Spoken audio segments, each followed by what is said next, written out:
बच्चों, आज हम कक्षा 6 के लिए हिंदी का हम पंछी उन्मुक्त गगन के ये पाठ कविता का लेकर आए हैं। और इस पाठ को कवि डॉक्टर शिवमंगल सिंह सुमन, जो एक हिंदी के सुप्रसिद्ध कवि हैं और शिक्षाविद थे, उनका जन्म 5 अगस्त 1915 को उत्तर प्रदेश के उन्नाव जिले के झंगेरपुर में हुआ था। वे एक अग्रणी हिंदी के लेखक और कवि थे। उन्होंने एमए तक की शिक्षा तथा पीएचडी की उपाधि अर्जित की थी। बनारस हिंदू विश्वविद्यालय से उन्हें 1950 ईस्वी में डीलिट से सम्मानित किया गया। मिट्टी की बारात, हिल्लोल, जीवन के गान, कटे अंगूठे की बंधनवारें आपकी प्रमुख रचनाएं थीं। आपको 1958 में देव पुरस्कार और 1974 में सोवियत लैंड नेहरू पुरस्कार, पद्मश्री, पद्म भूषण तथा मिट्टी की बारात के लिए साहित्य अकादमी पुरस्कार प्रदान किया गया। 1993 में आपको भारत सरकार द्वारा भारत भारती पुरस्कार से भी सम्मानित किया गया। 27 नवंबर 2002 को 87 वर्षीय अवस्था में उज्जैन में, जो कि मध्य प्रदेश में है, आपका स्वर्गवास हो गया। इनके द्वारा रचित ये कविता हम पंछी उन्मुक्त गगन के, ये आपको पढ़ा रहे हैं। इसका अर्थ भी है, इसको आप ध्यान से सुनेंगे। हम पंछी उन्मुक्त गगन के पिंजन वृद्ध न गा पाएंगे, कनक तीलियों से टकरा कर पुलकित पंख टूट जाएंगे। हम बहता जल पीने वाले मर जाएंगे भूखे प्यासे।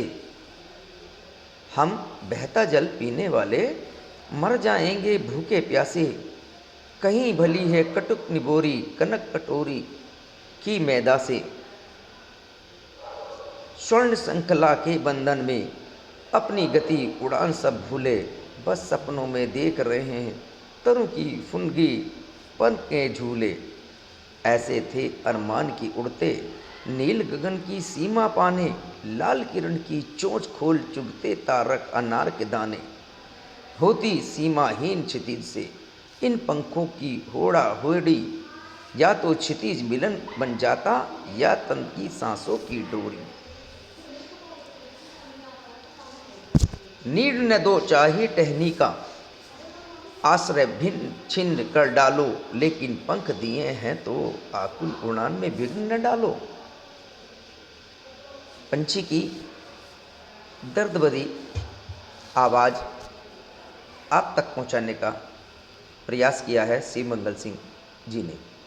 यानी इसमें कहा है कवि ने कि पंछियों की स्वतंत्रता होने की चाह को दर्शाया गया है। पक्षी मनुष्य से कहते हैं कि हम खुले आकाश में उड़ने वाले प्राणी हैं, हमें पिंजरे में बंद क्यों रखते हो,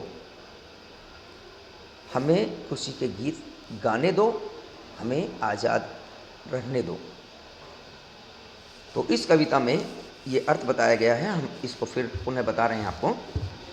हम पंछी उन्मुक्त गगन के पिंजर ने बदने गा पाएंगे, कनक तीलियों से टकरा कर पुलकित पंख टूट जाएंगे। पंछी कहता है मनुष्य से कि मनुष्य, आप हमें उन्मुक्त गगन में यानी स्वतंत्र रूप से आसमान में उड़ने दो। हम आसमान के उड़ने वाले पंछी हैं। कनक तीलियों से टकरा कर, ये जो पिंजरे की तीलियां हैं, इनसे हम टकरा टकरा कर हमारे पंख टूट जाएंगे, क्योंकि हमारी इच्छा होती है उड़ने की और हम उड़ नहीं पाते, हमारे पंख टूट जाएंगे।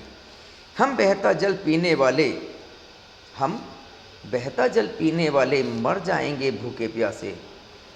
यानी कि हम जो स्वतंत्र रूप से नदियों का जल बहता रहता है, हम उस चलते हुए जल को पीने वाले पंछी हैं।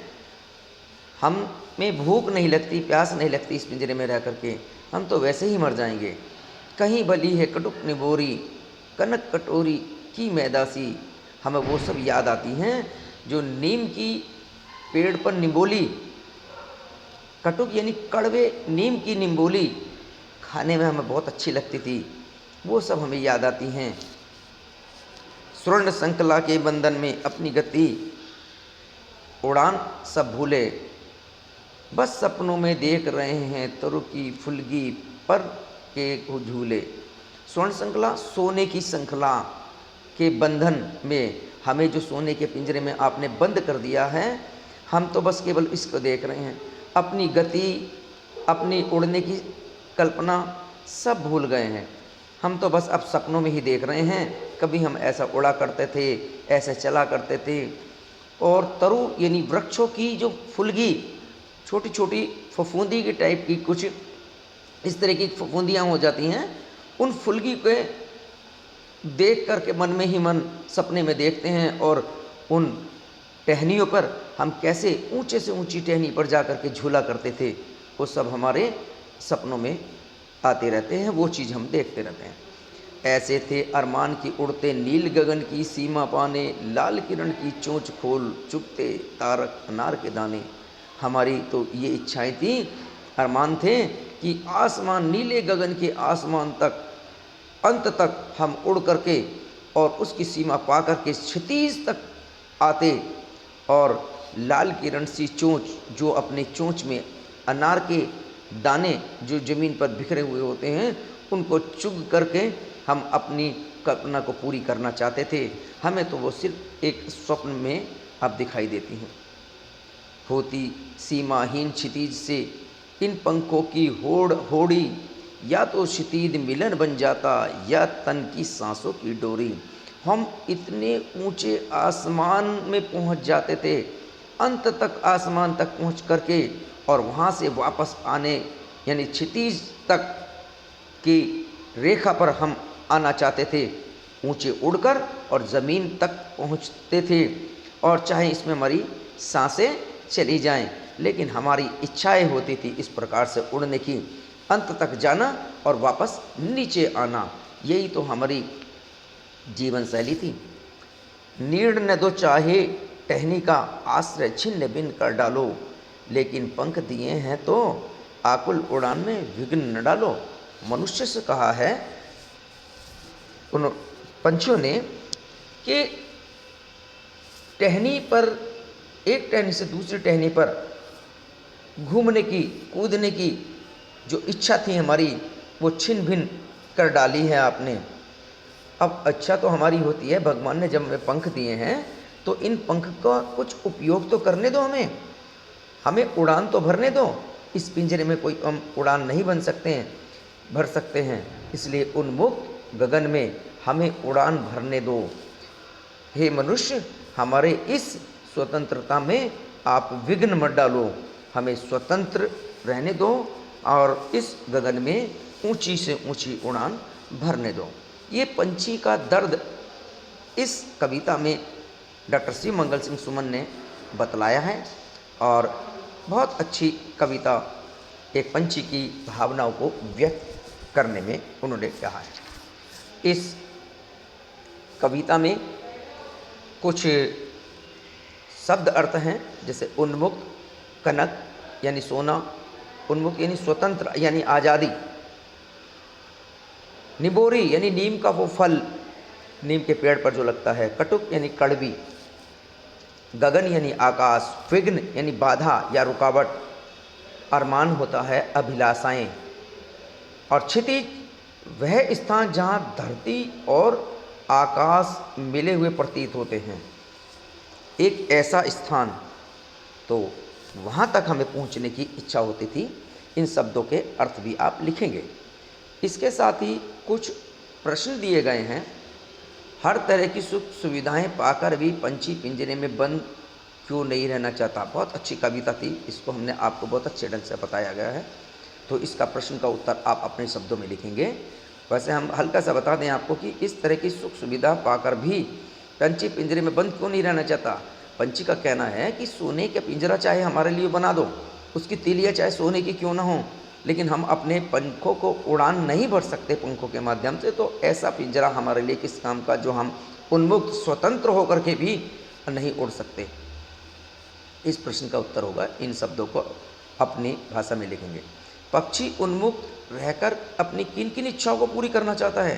अरे पक्षी उन्मुक्त रह करके तो बहुत सारी इच्छाओं को पूरा करना चाहता है। जैसे आकाश में, खुले आकाश में स्वतंत्र रूप से उड़ने के लिए इच्छा पूरी करना चाहता है। शीतल जल बहता हुआ पीने की इच्छा करता है। और निम्बोरी, जो पेड़ पर कटे हुए नीम की निम्बोरी होती है, उस नीम को खाना और ऊंची ऊंची टहनियों पर उछल कूद करना, फुदकना और खुले आसमान से क्षितिज तक की उड़ान भरना, यही तो उसकी इच्छाएं हैं, यही तो उसका उन्मुक्त जीवन है। और ये इस प्रश्न का उत्तर होगा। ये आप अपने शब्दों में लिखेंगे। अब ये इसमें दो पंक्तियाँ दी गई हैं जिनका अर्थ अभी हमने बताया भी था। उन्हें पुनः इन दोनों पंक्तियों का अर्थ आप अपनी कापी में लिखेंगे। जैसे हम स्वतंत्र बहता जल पीने वाले मर जाएंगे भूखे प्यासे, कहीं बली है कटुक निबोरी कनक कटोरी की मैदा से, होती सीमाहीन क्षितिज से उन पंखों की होड़ा होड़ी, या तो क्षिति मिलन बन जाता या तन की सांसों की डोरी। इन दोनों कविताओं का अर्थ हमने पहले भी बता दिया है और इनका अर्थ आप लिखेंगे। इससे आगे दो प्रश्न और हैं, 3, कि पक्षियों को पालना उचित है या नहीं। अपने विचार लिखिए, आप कैसा समझते हैं, पक्षियों को पालना अच्छा लगता है आपको, तो उचित है अनुचित है, ये बात लिखेंगे।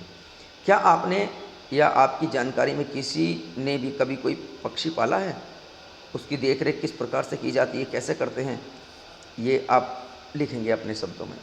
पंछियों को पिंजरे में बंद करके केवल उनकी आज़ादी का हनन नहीं होता, अपितु पर्यावरण भी प्रभावित होता है। इस विषय पर 10 पंक्तियाँ अपने विचार लिखेंगे। हम कम से कम 5-10 पंक्तियों में अपनी बातें लिखेंगे। तो इस प्रकार से ये पाठ में कुछ प्रश्न दिए गए हैं, इन प्रश्नों को आप करेंगे। इसके अलावा इसमें 2 प्रश्न और हैं भाषा के बाद में। स्वर्ण, श्रृंखला और लाल किरण, ये इस कविता में शब्द आए हैं, तो इन शब्द में गुणवाचक विशेषण हैं। कविता से ढूंढकर इस प्रकार के 3 उदाहरण और देखिए। कविता में इस प्रकार के शब्द मिलेंगे, वो भी कीजिए।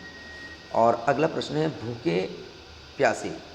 इसमें द्वंद्व समाज है, और द्वंद्व समाज वह समास होता है जो दोनों समासिक पदों के बीच में किसी और शब्द का लोप होता है, वो द्वंद्व समास होता है। तो इसमें भूखे प्यासे शब्द आया है, तो यानी कि भूखे और प्यासे। इसी प्रकार के 10 अन्य उदाहरण खोजकर आप लिखेंगे, जैसे माता पिता, सीताराम, भाई बहन, है ना। तो इस प्रकार और शब्द जिसके बीच में आता है और का शब्द का लोप होता है, वो द्वंद्व समास होता है। इस प्रकार के 10 उदाहरण आप लिखेंगे। तो इस प्रकार से आज ये पाठ पूरा होता है। और कविता ये तैयारी रखेंगे, इसकी अच्छी तरह से पढ़ेंगे। और इस तरीके से कुल मिलाकर के आज हमने अपना ये काम पूर्ण किया। इसको अपने कॉपी में प्रश्न लिख करके आप ग्रुप में सेंड करेंगे। धन्यवाद।